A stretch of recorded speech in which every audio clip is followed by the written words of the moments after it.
Ravi de vous retrouver pour ce nouveau numéro du Dessous des cartes. On commence par prendre la direction de Washington. Nous sommes en février 2025 et Donald Trump humilie Volodymyr Zelensky dans le bureau ovale de la Maison-Blanche en lui reprochant d'être responsable de la guerre déclenchée par Vladimir Poutine.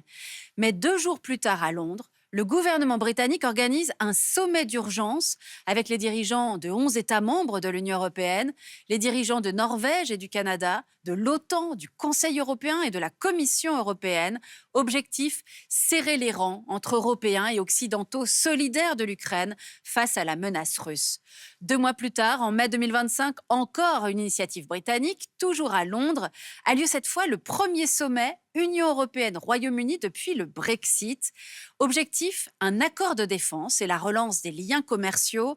L'occasion pour nous de nous demander si aujourd'hui la page du Brexit est définitivement tournée et si l'on peut vraiment parler de retrouvailles durables entre Britanniques et Européens. Pour le savoir, sortons nos cartes. Membre de l'Union européenne dès son établissement en 1993, le Royaume-Uni est toujours resté ambivalent vis-à-vis du projet européen. Il est resté en dehors d'accords importants comme l'espace Schengen ou la zone euro, tout en réalisant une part importante de ses échanges commerciaux avec les pays de l'UE. Si en 2016, le Brexit a marqué une rupture symbolique forte, les accords mis en place à la suite de la sortie du Royaume-Uni en 2020 ont permis de maintenir d'importants échanges commerciaux sans barrières douanières ni quotas, mais avec des procédures de contrôle renforcées. Des procédures qui ont posé problème avec l'Irlande du Nord.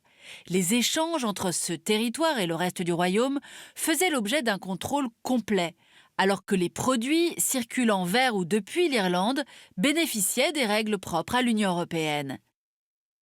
Le départ de Boris Johnson et l'arrivée de Rishi Sunak vont permettre de faire évoluer la situation et d'aboutir à un nouvel accord en 2023, le cadre de Windsor. Cet accord instaure une Green Lane, nécessitant un simple certificat pour les produits à destination de l'Irlande du Nord, et une Red Lane pour les produits poursuivant vers l'Union européenne avec une procédure complète. Le cadre de Windsor permet également la libre circulation des médicaments, des plantes, des graines et des animaux entre Londres et l'Irlande du Nord. Grâce à ces différents accords, le volume des échanges commerciaux entre le Royaume-Uni et l'Union européenne s'est globalement maintenu entre 2014 et 2024, malgré une baisse dans l'immédiat après-Brexit. Ainsi, en 2025, 50% des importations du Royaume-Uni proviennent de l'Union européenne et 41% des exportations britanniques partent vers l'UE. L'Allemagne étant, à l'intérieur de l'UE, le premier partenaire commercial du Royaume. Britanniques et Européens n'ont donc pas tout à fait coupé les ponts, ce qui déplaît fortement au pro-Brexit. En cause, l'échec des solutions de remplacement qu'ils avaient envisagées. Les Brexiteurs croyaient notamment à la relance du Commonwealth, mais une grande partie des membres de ce vestige de la colonisation britannique voient d'un très mauvais œil la vision impérialiste des pro-Brexit.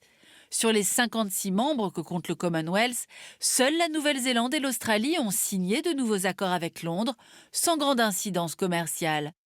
Organisé en octobre 2024 au Samoa, le dernier sommet des chefs de gouvernement du Commonwealth a d'ailleurs été particulièrement compliqué pour le Royaume-Uni. Certains dirigeants africains et caribéens réclamant la mise en place d'une justice et de mesures de réparation pour la période de l'esclavage. Ensuite, la relation spéciale avec les États-Unis, assortie d'un accord global de libre-échange appelé de tous leurs vœux par les pro-Brexit, s'est finalement heurtée à la volonté de l'administration Biden de donner la priorité à l'économie domestique et de geler tout nouvel accord. Enfin, si le Royaume-Uni a réussi à intégrer le partenariat transpacifique dans l'espoir de devenir un acteur incontournable de la zone Indo-Pacifique, et s'il est devenu un partenaire de dialogue des pays de l'ASEAN, aucun nouvel accord significatif n'a été signé. À ces échecs des pro-Brexit et leurs rêves déçus d'une Global Britain, s'ajoute un événement de taille sur l'échiquier européen, l'invasion à grande échelle de l'Ukraine par la Russie en février 2022, qui va rappeler aux Britanniques leur lien indéfectible avec le vieux continent. Et c'est ce qu'on va voir maintenant.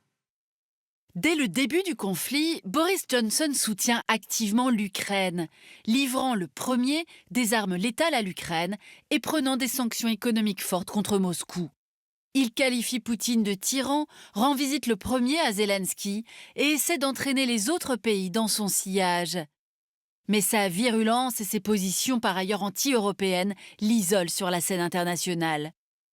2022, c'est l'arrivée de Rishi Sunak et la position britannique évolue.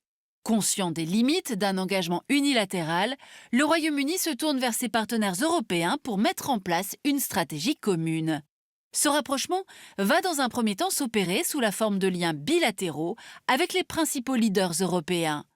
À commencer par la France.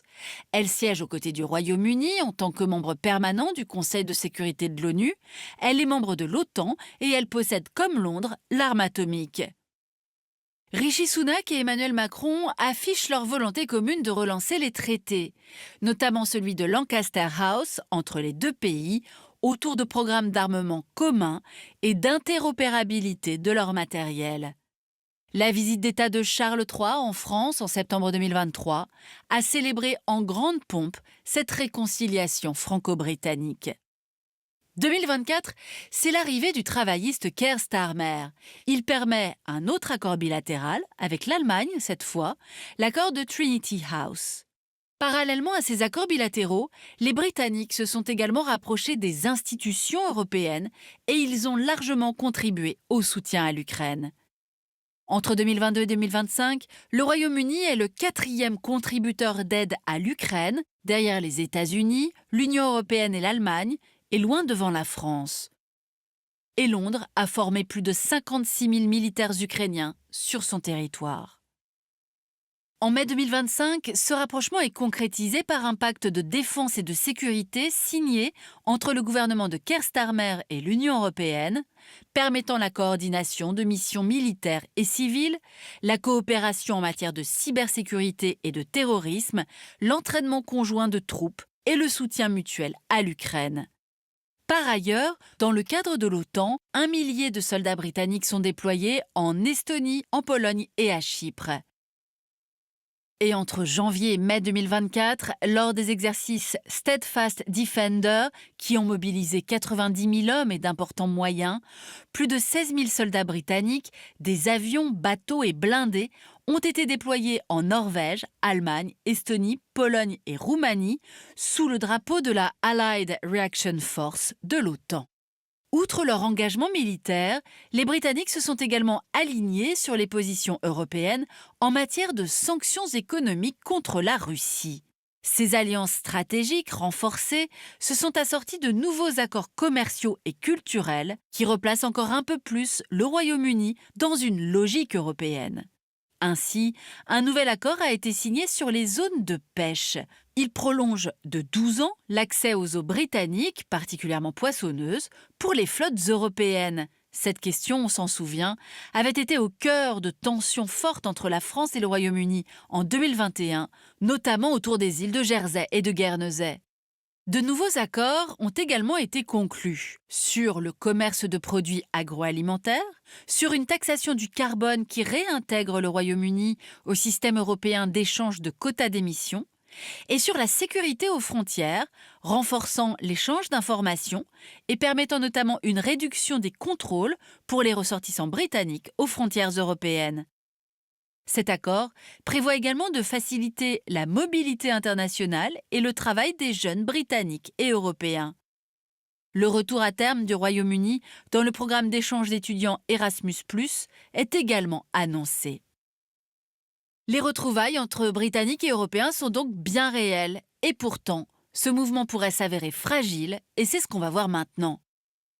Avec le retour de Donald Trump au pouvoir en 2025 et les menaces qu'il fait peser sur le commerce avec l'Union européenne, les Britanniques ont mis en avant leur non-appartenance à l'Europe des 27, espérant obtenir des deals à leur avantage.